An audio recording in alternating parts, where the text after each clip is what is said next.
He is a demon. Disgraceful. I saw the monk take off the girl's clothes, place his hand on her chest, and even touch his lips to hers.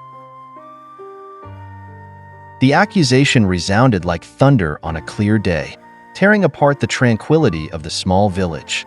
A revered monk, who had been praised for his compassion and purity for many years, was now suspected of committing an unspeakable act. No one could believe their ears. Yet the words spread like wildfire, igniting chaos among the villagers. Imagine for a moment, in just an instant, the peaceful village was flooded with whispers. At the marketplace, groups of people gathered, murmuring with suspicion. Unbelievable. A man like him could do such a thing? So virtuous on the outside, yet so corrupt behind closed doors. No one paused to verify. No one asked questions. A rumor, a glance, and everything became tainted. But let us turn back time for a moment. Allow me to tell you exactly what happened. That afternoon, the river, usually calm and serene, had turned into a raging beast after heavy rain. The waters roared, dragging mud, broken branches, and debris in a terrifying display of nature's fury.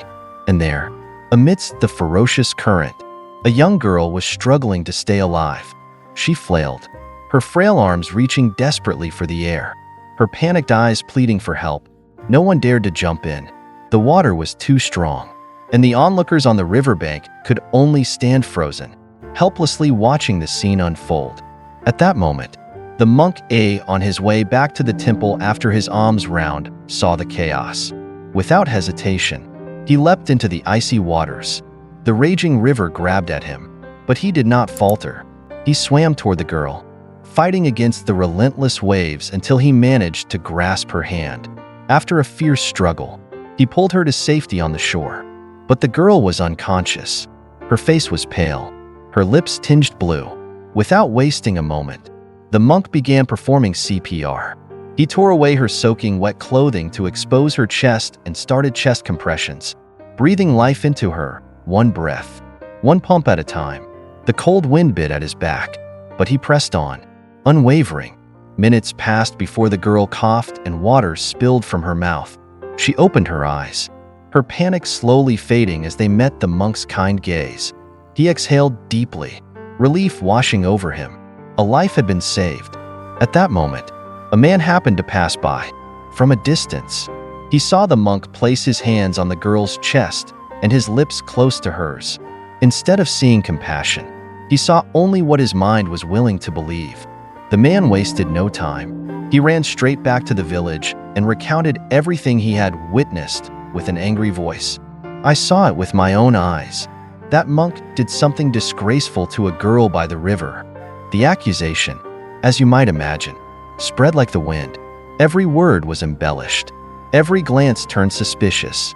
The tale reached every corner of the village, whispered in marketplaces, homes, and alleys, growing more distorted and venomous with each retelling. Did you hear? The girl even showed up at the temple. Isn't it obvious? Exactly. Who would have thought? He still dares to call himself a monk? The villagers no longer stopped at whispers behind closed doors. Whenever they passed the temple, their eyes were filled with doubt and even contempt. They pointed toward the wooden gates, where the silent girl often sat under the eaves, sometimes sweeping the yard or watering the flowers. To them, her presence was irrefutable proof of the monk's guilt. The girl, unable to speak, expressed her gratitude through small actions.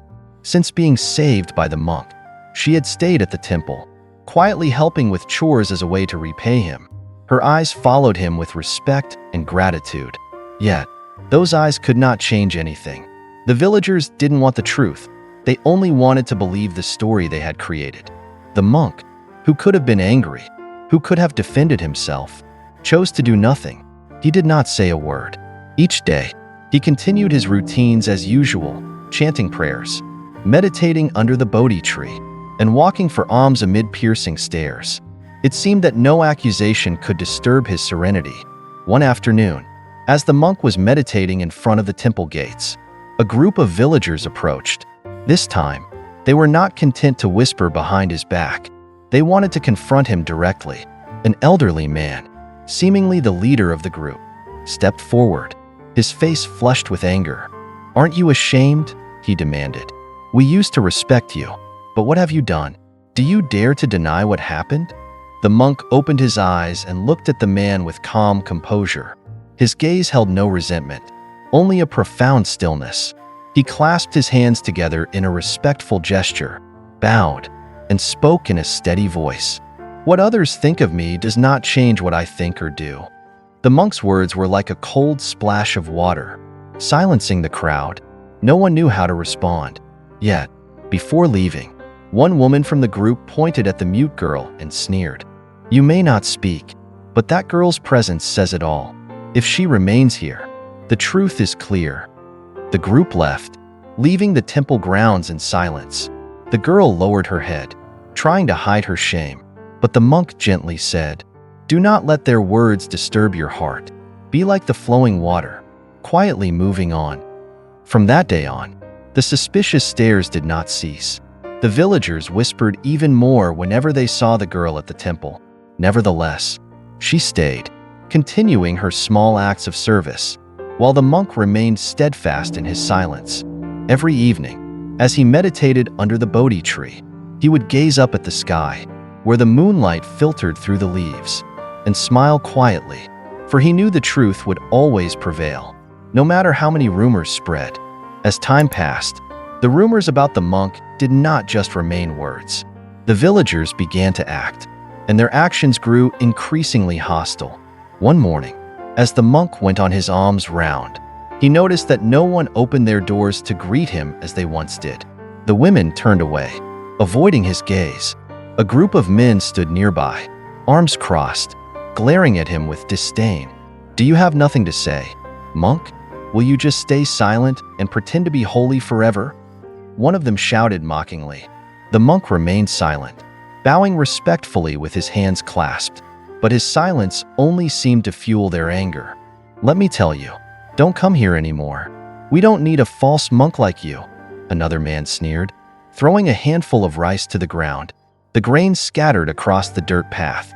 In the days that followed, the situation worsened. One evening, as the monk meditated beneath the Bodhi tree, he heard murmurs outside the temple gates. Moments later, stones began striking the wooden gate. A group of children, riled up by the adult's words, had come to harass him. "Rule breaker! Disgraceful!" One of the children yelled before quickly running away. Even so, the monk did not react. The next morning, he quietly swept the stones away, as if nothing had happened. But the relentless cruelty of the villagers began to take its toll on the mute girl. Each time she encountered their scornful gazes or overheard their harsh words, she would shrink back, her head bowed in shame. Sometimes, she would cry silently, hiding her tears from the monk. One evening, as he noticed her red, swollen eyes, the monk gently said, "Do not be afraid. Keep your heart pure. The words of others are nothing more than passing winds." But can anyone truly remain unshaken in the face of a storm fueled by human judgment? That fateful afternoon, when a young boy fell into the raging river, chaos erupted. The screams of the children, the frantic cries of the villagers, and the roaring sound of the river all melded into a cacophony of terror. People rushed to the riverbank, but no one dared to leap in. "Save him! Someone! Please save him!" the boy's mother screamed, clutching her tear-streaked face. But her cries were met with silence, as fear rooted everyone to the ground. Then, a familiar figure appeared, the monk. He ran toward the commotion, his breaths heavy, his robes billowing in the cold wind.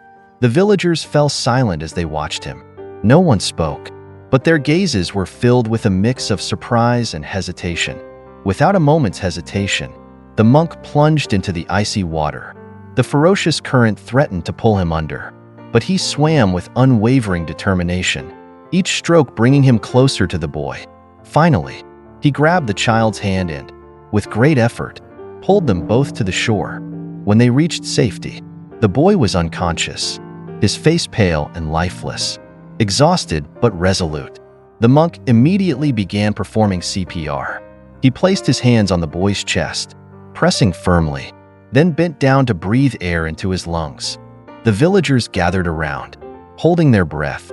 The scene mirrored the one that had sparked the earlier rumors. Some began to whisper. Their expressions conflicted. Then, someone noticed the mute girl standing nearby.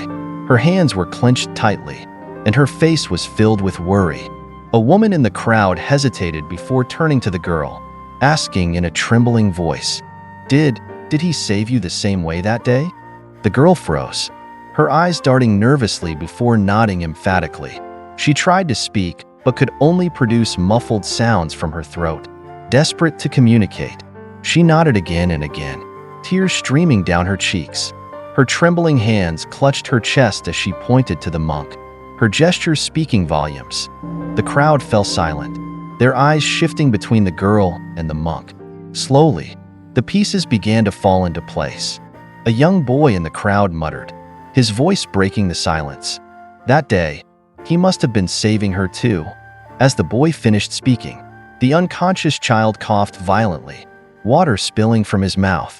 His cries filled the air, shattering the heavy tension. The boy's mother rushed forward, embracing her child as tears streamed down her face. She turned toward the monk, her gaze filled with both shame and gratitude. At that moment, the villagers began to understand. The suspicious looks, the whispered accusations, and the harsh words, they had all been misguided. The monk, after ensuring the boy was safe, quietly rose to his feet. He looked at the crowd, his hands clasped together in a gesture of respect, and bowed deeply. Then, without a word, he turned and walked back to the temple. His soaked robes clung to his body, but his posture remained straight, his steps light, as if unburdened by the weight of their judgments. The villagers stood in silence, watching his retreating figure. Shame and remorse washed over them. An elderly man, the one who had once hurled the harshest accusations, spoke softly. "We were wrong, terribly wrong." His words echoed like a bell, awakening the crowd to their own folly. They had not only wronged the monk, but had also failed to see the purity of his heart. The elderly man stepped forward, his face lined with regret, and bowed deeply before the monk. His voice trembled as he said, "Master, I am truly sorry. We misunderstood you. But, please, tell me, why didn't you explain yourself from the beginning? If you had spoken just one word, all this suffering could have been avoided." The monk turned to him, his serene eyes free of blame. A gentle smile graced his face as he replied, "The truth is like the sun. It doesn't need to prove its existence to shine. Even when clouds try to obscure it, the light eventually breaks through for all to see."